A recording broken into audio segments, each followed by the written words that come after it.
네, 말씀 보시겠습니다. 레위기와 신명기에 가치가 있다고 말씀을 드렸는데요.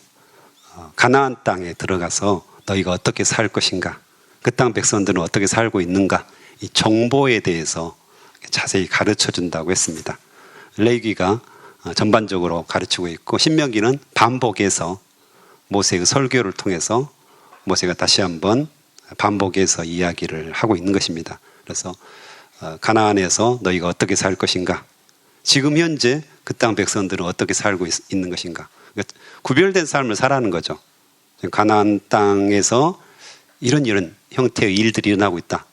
그런데 너희들 똑같이 그 일을 하면 저주를 받을 것이다, 이거죠. 그러니까 여러 가지 상황들이 나오잖아요. 뭐 짐승과 교합한다, 여러 가지 이야기들이 나오는데, 그게 다 지금 현재 가나안 땅, 즉 오늘날로 말하면 세상이죠. 세상에서 그런 일들을 행하고 있다는 것입니다. 근데 너희들이 그 땅에 딱 들어갔는데 그걸 보게 될 것이다. 근데 그것들을 다 진멸하지 않으면, 또 너희들이 그와 같이 똑같이 그 일들을 한다면 너희들도 저주를 받을 것이다. 하지만 내가 율법을 준 대로, 레위기에서 말한 대로 그대로 살면 너희들이 복을 받을 것이다. 이것에 대해서 분명하게 지금 이야기를 하는 것입니다. 그러니까 세상에서 구별된 삶, 가나안 사람들과는 다른 삶을 살아야 된다고 우리가 이야기를 하는 거죠. 근데 생각보다 우리가 살고 있잖아요. 저도 이제 목사로서 살지만 쉽지 않다는 것을 여러분들이 금방 느끼실 것입니다. 세상에 살면서 빛과 소금의 역할들을 담당하고 말씀대로 살고 기독교적인 세계관을 가지고 살아가는 것이 보통 일은 아니죠. 왜냐하면 모든 사람들이 돈을 힘으로 여기고 살고요, 권력을 힘으로 여기고 살고, 그것으로 이렇게 우리를 다스리려고 하기 때문에 거기서 우리가 살아남아야 되는 거죠. 할렐루야.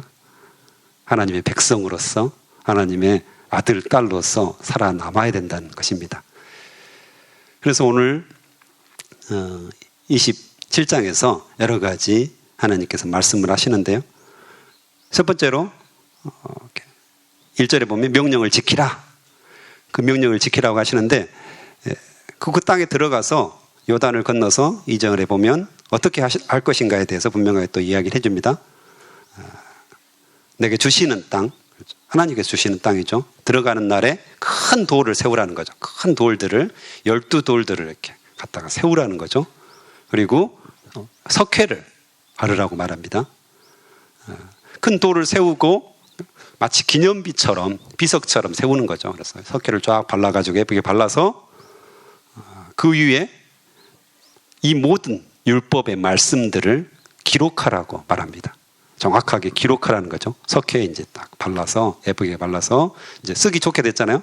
일반 돌들은 울퉁불퉁해서 글을 새기가 쉽지 않은데, 거기에 이제 다 석회를 발라가지고 예쁘게 만들어서 글을 새기라고 말하는데, 바로 율법을 새기라고 말합니다. 그리고 4절에서도 역시 동일하게 말씀하시죠. 에발산, 정확하게 이제 말씀하시죠. 장소를 에발산에 세우고 그 위에 석회를 바르고, 또한 8절에 보면 너는 이 율법의 모든 말씀들을 그 돌들 위에 분명하고 정확하게 기록하라고 말씀하십니다. 율법이 뭡니까? 하나님을 사랑하고 내 이웃을 내 몸과 같이 사랑하라, 이 말씀이고요.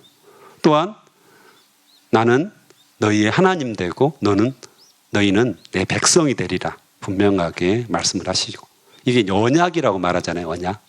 그래서 오늘날로 말하면 하나님은 우리 아버지 되시고 우리는 하나님의 자녀가 되는, 이게 새 언약이라고 말씀을 하시는데, 이 언약의 기록들, 이 율법을 정확하게 다시 한번 기록하라는 것입니다.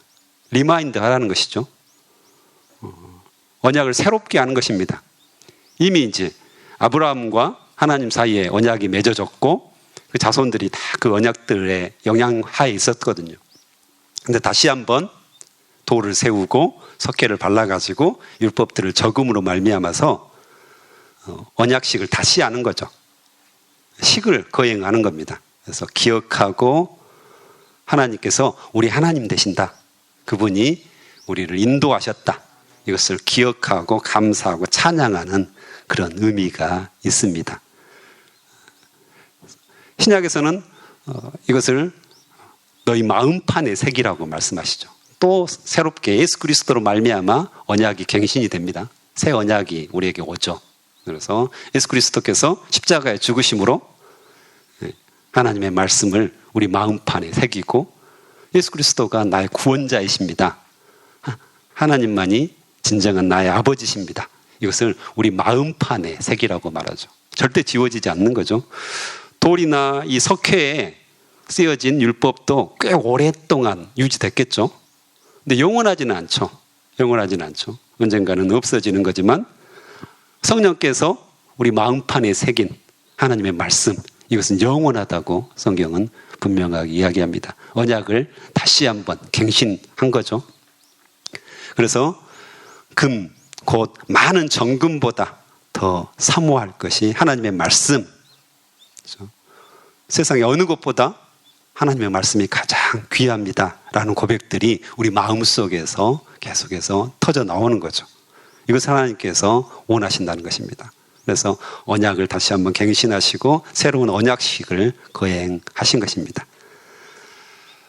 10년 전에 저희 형님께서 저에게 전화를 하셨더라고요. 어머니 아버지 금원식을 해드려야 되겠다. 근데 제가 뭐 지식이 없어서 금원식이 뭔지 몰랐습니다. 그래서 금원식이 뭡니까 물어봤더니 결혼 50년째 하는, 다시 결혼을 하는 거죠. 다시 결혼을 하는 언약식처럼 다시 결혼식을 하는 건데 50년째 하는 거고 또 조건들이 좀 몇 가지 있더라고요.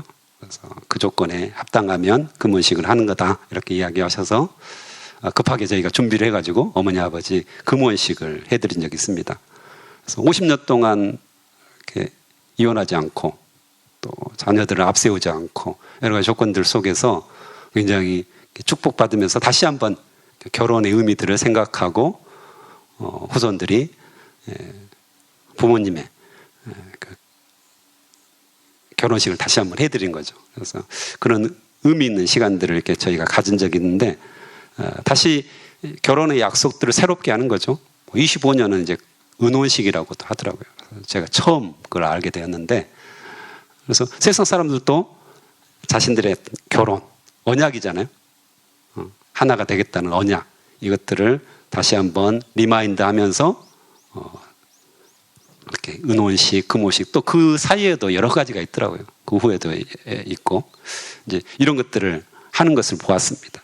그래서 우리가 하나님과 언약, 정말 귀한 거잖아요. 그래서 하나님께서는 아브라함과 이 언약을 맺으시고 그 후로도 여러 사람들과 언약을 갱신하시고요. 바로 이 시점에서도 가나안 땅에 들어가서 돌에 석회를 바르고 말씀을 그대로 다시 한번 거기에 모든 말씀을 적어넣게 함으로 말미암아서 언약을 새롭게 하시는 모습을 보았습니다. 또한 예수 그리스도를 말미암아서 그 언약을 우리 마음판에 새기시면서 우리가 영원히 평생토록 그 말씀을 기억하고 붙잡고 순종하기를 간절히 원하신다는 것입니다. 우리 안에 하나님의 말씀이 새겨져 있는 것입니다. 예수 그리스도께서 우리 안에 새겨져 있다는 것입니다. 그래서 강조하는 것이 뭘까요? 그 돌을 세우고 석회에 발라서 기록한 거, 그 전체적으로 그것을 요약하면 9절에 나와 있습니다. 9절. 이 말씀을 하고 싶으신 겁니다. 이스라엘아 잠잠하여 들으라. 오늘 내가 내 하나님 여호와의 백성이 되었으니, 이겁니다. 그래서 하나님의 백성, 하나님의 아들, 딸, 하나님의 아들, 딸이 되었다는 것입니다. 그래서 네가 내 것이다. 네가 나와 언약을 맺음으로 말미암아 너와 나는 하나가 되었다. 이것을 계속해서 강조하십니다. 언약의 핵심이죠. 나는 너의 하나님 되고 너는 나의 백성이 되었다. 이것을 늘 기억할 필요가 있죠. 내가 하나님의 아들, 딸입니다. 내가 하나님의 자녀입니다. 세상에 살면서 수많은 일들을 겪잖아요. 실제로. 아마 이스라엘 백성도 가나안 땅에 들어가서 수많은 일들을 겪었을 것입니다. 전혀 상상치 못했던 일들. 다른 사람들은 전혀 경험하지 못했던 일들을 개인적으로 또 겪게 되는 거잖아요. 그리고 여기 있는 모든 성도들도 역시 마찬가지입니다. 다른 사람들이 모르는, 하지만 나만이 알고 있는 여러 가지 일들을 세상에서 겪는다는 것입니다. 그때 우리는 좌절하고 실망할 수밖에 없죠. 왜 그렇습니까? 자신의 한계를 느끼기 때문에 그렇습니다. 내가 아무리 노력을 해도, 내가 아무리 생각을 해도, 내가 아무리 고민을 해도, 내가 아무리 방법을 찾아도 길이 보이지 않는 것입니다. 많은 사람들이 그것을 경험하죠. 그래서 어떤 사람들은 우울증에도 빠지기도 하고 여러 가지 어려움에 스스로 빠지기도 합니다. 실제로 옆에 사람도 그걸 알고 있어도 도와주기 어렵죠. 어떻게 합니까, 그것을? 뭘 할 수 있습니까? 겨우 들어주는 정도. 위로하는 말조차도 어려운 경우도 참 많잖아요. 그런데 그때 하나님께서 우리에게 말씀하십니다. 이스라엘아, 잠잠하여 들으라. 잠잠하여 들어라. 내가 너의 하나님 된다. 너는 내 백성이다. 너는 내 자녀다. 내가 너를 보호하고 내가 너를 지키고 내가 너를 인도할 것이다. 이걸 믿어주지 않겠니? 라고 우리에게 말씀하시는 거죠. 이걸 믿기가 가장 어려운 것 같습니다. 하나님이 나의 아버지십니다. 하나님이 나의 전부이십니다. 당신만이 나를 인도하실 분입니다. 나를 지키실 분입니다. 나를 보호하실 분입니다. 이걸 인정하기가 참 어렵더라고요. 오히려 좌절이 먼저 되고요. 넘어지는 것이 먼저 되는 것이지, 이런 고백을 하고, 말씀을 이제 계속해서 우리에게 들려주시는데도 불구하고, 우리 마음판에 새겨지지 않는, 이게 이제 우리 현실이잖아요. 하지만 하나님께서는 또 우리에게 거듭 말씀하십니다. 오늘, 지금, 바로 이 순간, 내가 내 하나님 여호와의 백성이 되었다. 두려워 말라. 놀라지 말라. 걱정하지 말라. 근심하지 말라. 내가 너의 하나님이다. 다시 한번 말씀을 해주십니다. 그리고 하나님 여호와의 백성으로서 우리에게 꼭 해야 될 일들을 가르쳐 주십니다. 그 첫 번째로는 5절, 6절. 또 거기서 내 하나님 여호와를 위하여 제단, 곧 돌단을 쌓을 때 그것에 쇠 연장을 대지 말지니라. 너는 다듬지 않은 돌로 내 하나님 여호와의 제단을 쌓고 그 위에 내 하나님 여호와께 번제를 드릴 것이며 또 화목제를 드리고 거기서 먹으며 내 하나님 여호와 앞에서 즐거워하라. 먼저 예배하라고 말씀하십니다. 신령과 진정으로 예배하는 거죠. 그래서 다듬지 않는 돌, 즉 제단의 화려함이라든가 정교함, 얼마나 멋있게 만들 수 있습니까? 하지만 그것보다는, 형식적인 보다는 네 마음, 너를 들여가지고, 번제라는 것이 뭡니까? 다 태워서 드리는 거잖아요. 나의 모든 것을 태워서 하나님께 드립니다. 이런 의미가 있잖아요. 겉보기에 아름다운 모습으로 치장하고 예쁘게 치장해가지고 하나님 앞에서 거짓을 행하는 것이 아니라 너의 진실한 마음, 너의 모든 것들을 태워서 하나님께 드리라는 거죠. 종종 우리가 가면을 쓰고 하나님 앞에 나오는 경우가 있죠. 진실하게 회개하고 주님 앞에 무릎 꿇고 나와야 되는데 하나님 앞에서조차도 우리가 가면을 쓰는, 고백하지 않는 죄가 있는 상태로 하나님 앞에 나와서 예배드리는 경우가 있다는 것입니다. 그런데 하나님께서는 그런 화려함, 정교함, 이걸 원하지 않으시고 상한 심령을 원하신다는 것입니다. 정말 통회하고 상한 심령. 어찌할꼬. 제가 아무것도 할 수가 없습니다. 어떻게 해야 됩니까, 주님? 주님, 저에게 힘을 주시옵소서. 주님께서 온전히 나를 받아주시옵소서. 번제를 드려서 그것들을 행하고요. 또 화목제는 뭡니까? 화목제, 말 그대로 하나님과 화목하게 되는 것이고 또 내 이웃과 화목하게 되는 그런 모습으로 주님께 예배를 드리는 것입니다. 그래서 결국에는 화목하게 되니까 즐거워하는 거죠. 하나님을 즐거워하고 또 함께 예배 드리는 사람들, 주변 사람들과 함께 즐거워하는 그 모습으로 우리가 예배를 드리라고 말씀을 하십니다. 하나님 앞에 신령과 진정으로 성령 안에서, 말씀 안에서 예배를 드리라고 하나님께서 말씀하시죠. 그래서 늘 철저하게 회개하는 그런 죄 고백이 있어야 되겠습니다. 또 두 번째로 10절에 보면 그런즉 내 하나님 여호와의 말씀을 청종하여 내가 오늘 내게 명령하는 그 명령과 규례를 행할지니라. 아멘. 순종하라는 거죠. 순종. 내가 너에게 분부한 모든 것을 가르쳐 지키게 하라. 예수님께서도 지상 명령 말씀하시잖아요. 지키게 하라. 순종하라. 결국엔 순종이 제사보다 나은 거죠. 계속해서 말씀이 그러한가 상고하고 말씀이 그렇다 하면 그런 겁니다. 내 생각이 아닐지라도 세상의 생각이 그렇지 않을지라도 말씀이 그렇다 하면 그렇다고 우리가 고백하고 순종하는 것이 늘 필요한 거죠. 실제로. 그리고 11절부터는 그리심산과 에발산에 이 12지파를 세우고요. 축복과 저주를 선포합니다. 그러면서 그것에 대해서 아멘, 하나님의 뜻이 이루어지도록 그 결과에 동의합니다 라고 고백하게 하죠. 우리가 세상에 살면서 축복과 저주의 선포 아래서 긴장감을 가지고 살아야 된다는 것입니다. 우리가 늘 축복만을 원할 수 없는 거잖아요. 그래서 저주에 대해서 한 번쯤 생각해 볼 필요가 있는 거죠.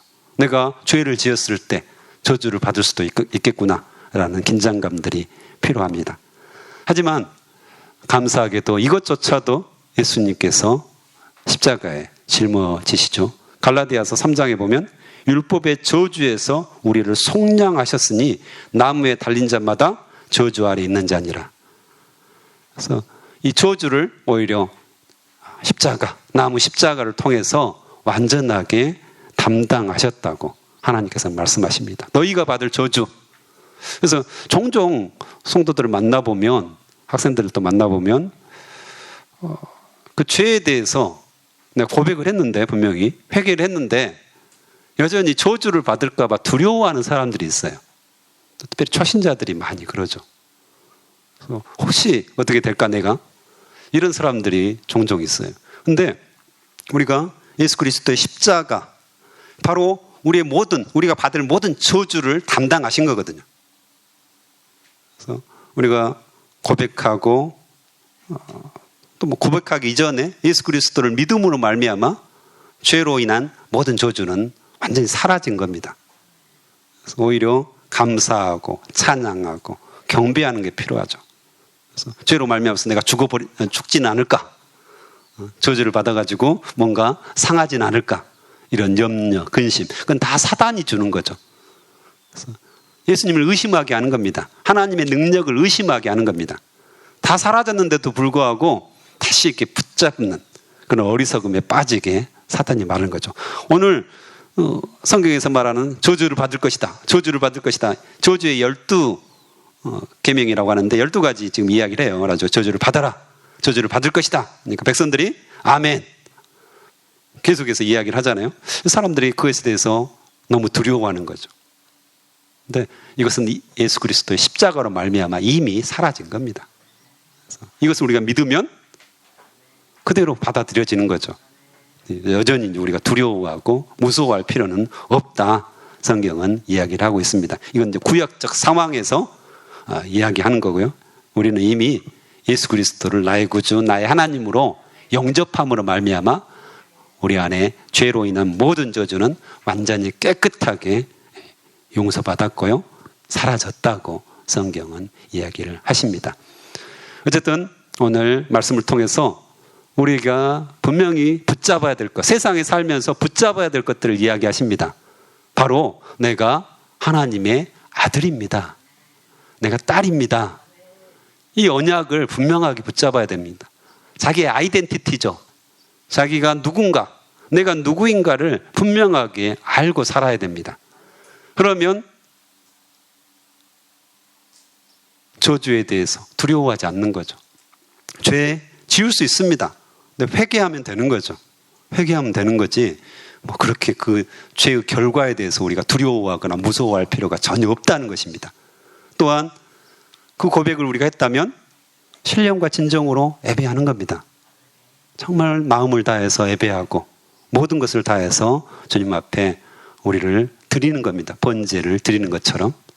또한 하나님께서 말씀하실 때마다 기록하면서 그렇구나, 이 말씀대로 내가 살아야 되는구나, 제가 순종하겠습니다. 연약하고 부족하고 또 넘어질 겁니다. 알잖아요. 그럼에도 불구하고 주님, 제가 이 순간 오늘 지금 주님 말씀에 순종합니다. 저를 받아주시옵소서. 이런 고백들이 우리 안에 있었으면 좋겠습니다. 함께 기도하시겠습니다. 하나님 아버지, 감사합니다. 우리를 하나님의 백성 삼으시고 하나님의 아들이다, 하나님의 딸이다 분명하게 말씀하여 주셔서 감사합니다. 우리가 이 말씀을 우리 마음속에 붙들게 도와주시옵소서. 새기게 도와주시옵소서. 우리가 누구인지 분명하게 알고 이 땅에서 살아가게 도와주시옵소서. 그래서 아버지요, 사단은 계속해서 네 죄 때문에 네가 저주를 받을 거야 라고 말하지만 예수 그리스도께서 이 모든 저주를 아버지 십자가에서 담당하셨음을 다시 한번 알게 도와주시옵소서. 우리가 그래서 세상에서 당당하게 하시고 정말 하나님 앞에서 온전하게 예배하는 삶을 살 수 있도록 축복하여 주시옵소서. 또한 주님이 말씀하시면 그대로 순종하는 삶을 살게 도와주시옵소서. 여전히 우리는 연약하고 부족하지만 주님만을 붙듭니다. 내 안에 살아계신 예수 그리스도 성령께서 우리를 인도하실 줄 믿고 잠잠히 주님만을 붙드오니 주여 역사하여 주시옵소서. 우리를 불쌍히 여겨 주시옵소서. 우리를 긍휼히 여겨 주시옵소서. 이 세상에 살아갈 때 계속해서 함께 하시겠다고 약속하신 그 말씀을 우리가 굳게 붙들게 도와주시옵소서. 감사합니다. 예수님의 이름으로 기도합니다. 아멘.